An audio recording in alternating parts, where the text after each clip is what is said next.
রবিবার ভোর থেকে অন্তত ৫০ জন ফিলিস্তিনিকে হত্যা করেছে ইসরায়েল। হামলা চালানো হচ্ছে অস্থায়ী আশ্রয় কেন্দ্রগুলোতে।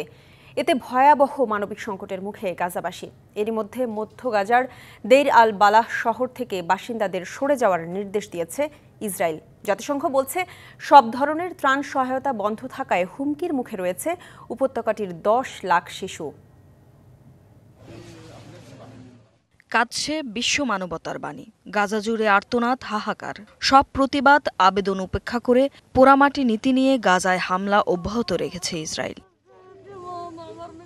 জাতিসংঘ বলছে, সব ধরনের ত্রাণ সহায়তা বন্ধ থাকায় হুমকির মুখে রয়েছে উপত্যকাটির ১০ লাখ শিশু। নেই খাবার, বিশুদ্ধ পানি, ওষুধ বা বাসস্থান। প্রতিনিয়ত বাড়ছে অপুষ্টিতে ভোগা শিশুর সংখ্যা। আমাদের শিশুদের কি দোষ? খাবারের অভাবে ছটফট করছে তারা। মাছ নেই, মাংস নেই, বাজারেও নেই পর্যাপ্ত খাবার।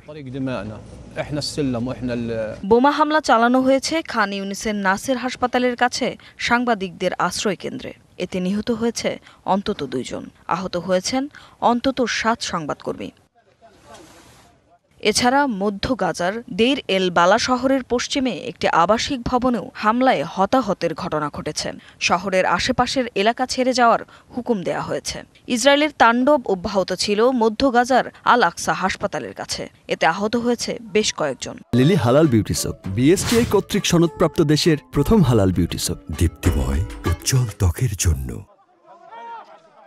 গেল ১৮ মার্চের পর থেকে ফিলিস্তিনে নিহত হয়েছে অন্তত ১,০০০, যাদের মধ্যে বেশিরভাগ নারী ও শিশু বলে জানিয়েছে ফিলিস্তিন কর্তৃপক্ষ। গাজার প্রতি কেউ মনোযোগ দিচ্ছে না, কোনো সহানুভূতি বা করুণা দেখাচ্ছে না। আমরা বিশ্বকে আহ্বান জানাচ্ছি, আপনারা চোখ খুলে গাজায় লাশ হওয়া শিশু ও নারীদের দেখুন। এদিকে হত্যাযজ্ঞ থেমে নেই পশ্চিম তীরেও। সেখানে হত্যা করা হয়েছে এক ফিলিস্তিনি আমেরিকানকে। এছাড়া রামাল্লা শহরের জালজন শরণার্থী শিবির থেকে ৫ জনকে আটক করেছে নেতানিয়াহু বাহিনী। এছাড়াও হেব্রন থেকে ১ এবং পূর্ব জেরুজালেমের উত্তর কালান্দিয়া শহরে পৃথক অভিযানে আটক করা হয়েছে আরও ২ জনকে। হামলা চালানো হয়েছে দক্ষিণ গাজায় একটি বাড়িতে। এতে নিহত হয়েছে এক শিশুসহ অন্তত ৮ ফিলিস্তিনি। নিখোঁজ রয়েছে আরও অনেকে। ধ্বংসস্তূপের নিচে আটকা পড়েছে অনেকে।